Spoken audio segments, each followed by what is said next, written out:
Love to all and welcome to a very special unboxing video, everybody. Today we're going to be opening up this, which is an Ewin Racing gaming chair. Anyone that follows me on Twitter will know that I've been kind of teasing some sponsorships. This is the first of two sponsorships that I'm going to announce on the channel. And today we're going to be digging into this box. Ewin is a new company that make high quality, very heavy, sturdy, well-built gaming chairs. And this particular one is their Flash normal size series. They also have an XL series for anybody that's over about 6'2" or 6'3". I come in at 6 foot, right on the dot, maybe just a little bit shorter if I'm slouching.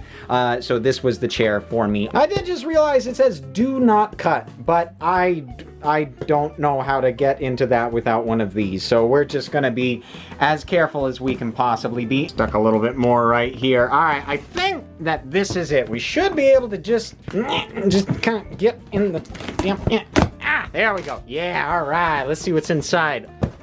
I'm thinking I could have cut probably a little bit less careful. Oh my God, box, get out of the way. Get out of the way. I don't know what the audio is like right now, you guys.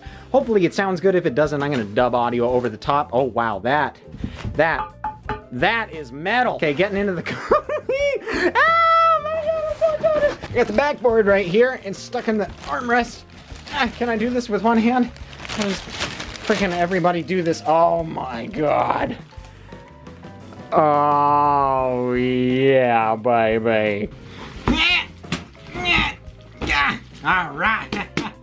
Oh my God, that feels so good. I can't wait to sit in this thing. And the hardware box, of course. This is going to be where all the wheels, bolts, screws, probably instruction manual as well is included. And I think that is it. Yep, really well packaged. I really like that a lot. All right, so really quick before we get into anything else, we're going to dig into the hardware box and find out what exactly is in here. I'm assuming this is going to be where we find the instruction manual, which is apparently what's right on top there. Look at this, man. All right, so we got the manual. We've got Mickey Mouse gloves. Okay, that's got what are these?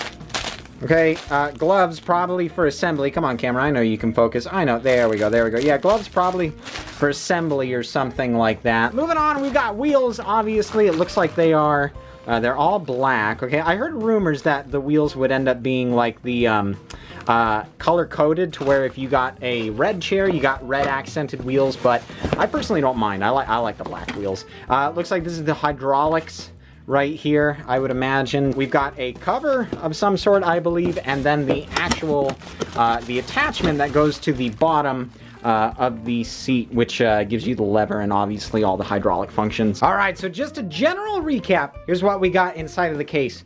The seat and the back, 5 wheels, 2 caps right here, which go on the little, that little thing right there. 3 caps as well for the screws right there. 2 screws, obviously, respectively for both of those. The hydraulic pump, the mounting bracket thingamajig for underneath the seat, which I will show you under the seat in a second here. The all-metal, very heavy-duty base, telescoping cover thing, I don't know.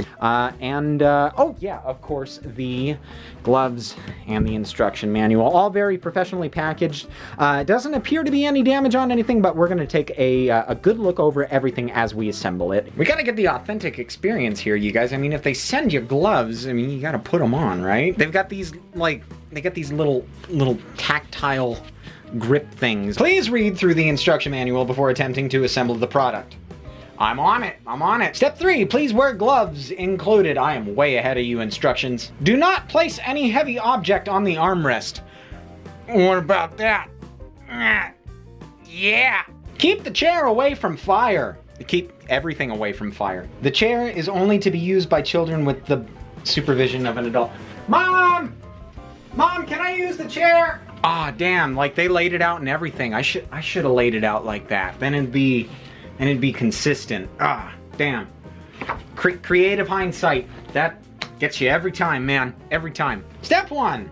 Place the head and back cushion. Okay, well, step 1 and 2 are already done because the pillows are already on the damn thing. Step 3. Unscrew the pre-mounted 4 hex pins with the hex key. All right, decently straightforward. Just loosen these bad boys, and I just do that 4 more times now. Beautiful. Number 4. Okay, didn't even show it to the camera. Number 4 isn't even in focus. Great, gotta love it. Professional, grade A quality here on the BLacKHaLLoW channel, ladies and gentlemen. Step number 4, place the backrest on the seat and take probably the next 20 minutes trying to align those 4 screws. So before we actually get into, assembling the bottom to the top, I just want to show you guys this really quick. Look at the bottom of this chair. Look at this. Look at those lug nuts, dude. Look at those hexes.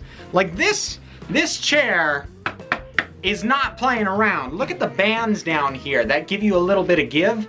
Like, this thing is high quality. This took way longer than it probably should have. A good rule of thumb, I'll say, is to make sure that you don't over tighten any of the screws and that you don't tighten them all at once. You want to make sure you do a nice rotation all the way around and get the tension added gradually so that way, nothing gets out of line or anything weird happens, nothing warps or any of that jazz. All right, hex pins are in. Step 6, mount the screws into the side covers. Sounds good. All right, beautiful. First one is all installed. Almost all the dog hair is off, but let's get real here, you guys. I own 4 dogs. The dog hair isn't going anywhere. And number 2 goes on just as easy. Now, how does this thing go in without me completely breaking? You just mash it in there? Yep, there we go. Awesome.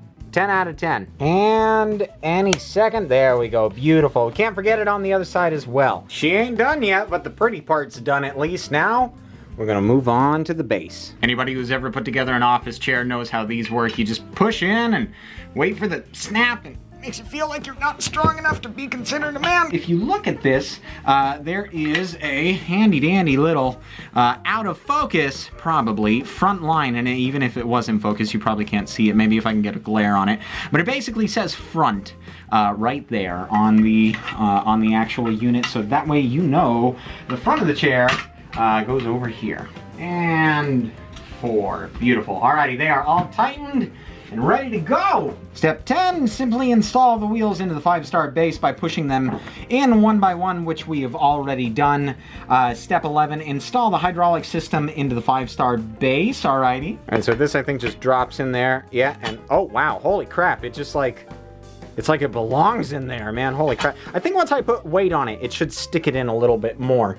But it appears to just kind of sit in there and be held down with friction. Place the hydraulic system cover. Okay, so that's going to be this guy right here. And that goes on like this. Assemble the upper part of the seat and the base, and assembly of the chair is now completed. Don't you love how they added an extra step just to make it nice and neat in the square that now the chair is completed? That's too funny. All right, let the record show that I'm in a little bit of pain right now from setting this thing up. Oh boy, it's heavy. Crap, how am I gonna line this thing up? Okay. Oh, I can use the Canon's viewfinder. No, that I have 0 depth perception in that. Oh my god. Am I close? Whoa! Whoa, I pushed the button on the hydraulic and it made the chair Holy crap, that scared me, man. That scared me. Okay, let me see if I can get this on the right way. I think actually it may be easier to do it this way. Let's tilt it on its side and flip, if possible. If possible. Can we do it? Beautiful! Oh my god, holy crap, this thing is tall. Whoa, this thing is tall. Okay. Alrighty guys, well here she is, all done and assembled, and I couldn't be any happier with it. Now, we are not going to be talking about this guy at all today. I'm not going to be giving you a review today. My first impression is that this thing is awesome. There are some tiny little problems that I've noticed with it, but we're going to talk about that in about 3 to 5 days here. I'm going to sit in it. I'm going to use it. I'm going to make sure that my opinion is based on experience and I'm not just spitballing stuff at you guys. So we're gonna fast forward a few days and I will give you guys my honest review. Alrighty guys, so it has been a total of 10 days of use on Ewin's Racing Flash Series normal size chair. And I have a lot to say about this chair, you guys. A lot of very good things, a few nitpicky things. But before I jump into the minor details and go from, you know, top to bottom, what I would just like to say is that I absolutely love this chair and can normally only sit for a period of about 30 minutes to 45 minutes tops because of some back problems that I have. But with this chair, I can sit down for 2.5 to 3 hours without feeling any pain. The lumbar lumbar support pillow is like the perfect thickness. And also with the head pillow, I went ahead and removed it from the notches and I just put it up on the headrest. It works better for me up here, gives me a little bit of extra support. Everything that I'm going to say about this chair, I mean, can just be lumped up into this is an awesome chair.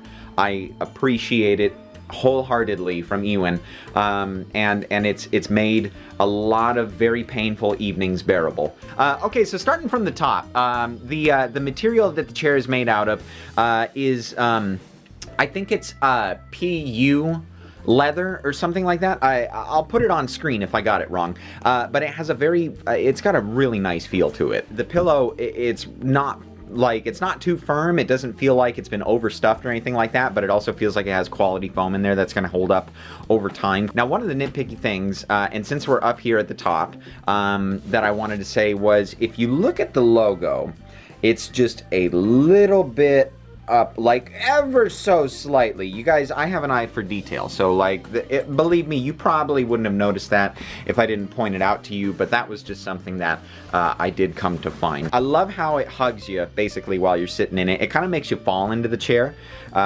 with the ergonomics of it. Obviously, that's what a racing chair is designed to do. Onto the seat, great padding on the sides. They definitely didn't skimp on it at all, and the seat is just, oh my god, this is a throne. Like, this thing is incredible. Another one of the little nitpicky things that I want to go on to is the, let me see if I can get rid of that shadow. If you guys can see now, once again, this is probably something that not a lot of people would have noticed if it hadn't been pointed out, but you can see it's very slightly off up towards the top. It doesn't really make a difference. Obviously, this is just to give a little bit of, not only aesthetic, but a little bit of give to the material as well for when you're sitting in it. So I don't care. It's going to stretch out over time. It's not the worst thing, but again, I just have an eye for detail. For the comfort level, it's incredible. I just look at these tiny little details as being something as part of that pricing point. But let's talk about the armrest for just a second here. Now, this was something I was really surprised to find out. You have full adjustability of the armrests. You can move them back or forward. Actually, let me do it from the top, because then you can actually see. You can move them back, move them forward. You can tilt them in, you can tilt them out. I have them on the middle setting right now. You can make them go left and right about 2 inches, maybe 1 3/4 inches, something like that. If you want a little bit more adjustment, I'm pretty sure that you can unscrew them below, put them into a different set of screw holes so that they can be a little bit wider. And then obviously you still have that adjustability from there. And also, they go down and they go up a pretty decent amount as well. I think that about covers most of what's on the chair. As far as the hydraulics are concerned and everything below it, like the base and stuff, a lot of people complained about how it was difficult to roll around. I don't entirely agree with that, and I have a rug. It's pretty easy for me to roll this thing around. It's not as easy as another office chair, but it's not as hard as you think it would be, and I think that the 2-inch casters really do help out with that. And the hydraulics, as far as the hydraulics are concerned, the chair can go really high up, like almost bar stool height. I know it doesn't look that high on the camera right now, but it's pretty damn high. And the last thing that I'll do for you guys really quick is I'll recline the chair. With Netflix and Hulu, like, this is a must-have. I usually just kick my feet up on my desk. I put it as high as it'll go, which is how it is right now. And I put the lumbar pillow in the middle of the chair to give me some support through the dip in the middle of the back. Now, there was one thing that I didn't mention earlier, and that is one more little small defect that I found. Okay. So this little flap right here, I think I talked about this in the unboxing. This is flat right here. And if you come over to this one, if I show it from the side, this is not. So this is something that might have been damaged possibly in shipping, or it might have just been the way it came out of the mold. My camera isn't focusing. There we go. Now it's focusing. So I really don't know, like, what happened with this specific part right here. But it's simply aesthetic. It's something that I do need to point out because, again, unbiased review. I thought that maybe it might have something to do with letting the chair recline, giving it some room to move, but I just had it reclined and I checked it before. It's just an aesthetic thing. Like, the part itself is just kind of bent a little bit. And another thing I want to point out is that the chair does have a forward incline as well. I believe that's fully forward, like that's as far as it'll go. Yeah, I just double checked it. That's as far as it'll go. I don't know exactly what the angle on it is, but believe me, there's like That's the third notch, and there's 2 more before that, before you're straight up and down, at least the way that my brain figures it. And this is too far forward for me. So, like, for me, it has the capability to comfort anybody because it goes past my comfort level. This just kind of encourages me to slouch a little bit if it's too far forward, but that's not to say that somebody else with different anatomy will not have a different result with this chair. So anyway, guys, let me put it back to center if I can. Alrighty, there we go, guys. So this is going to be the review of the Ewin Racing Flash normal size series chair. This thing is absolutely incredible, as I've said probably a million times throughout this video. Thank you for watching all the way until the end. I hope I gave you some insight into the brand, into the material, into the quality, the craftsmanship of this chair. If you are interested in purchasing a racing chair for yourself, do look into Ewin before you look anywhere else. And if you do decide to go with Ewin, use code HALLOW for 15% off. I really appreciate you guys supporting the channel. I really appreciate Ewin for sending me this this lovely chair. Like, I just get a big old smile on my face every morning. I walk in with my G Fuel and I just sit down in this chair and do my thing. It's the best. It is the absolute best. So anyway, guys, thanks so much for watching the review. Enjoy the rest of your day, and I will see you guys again.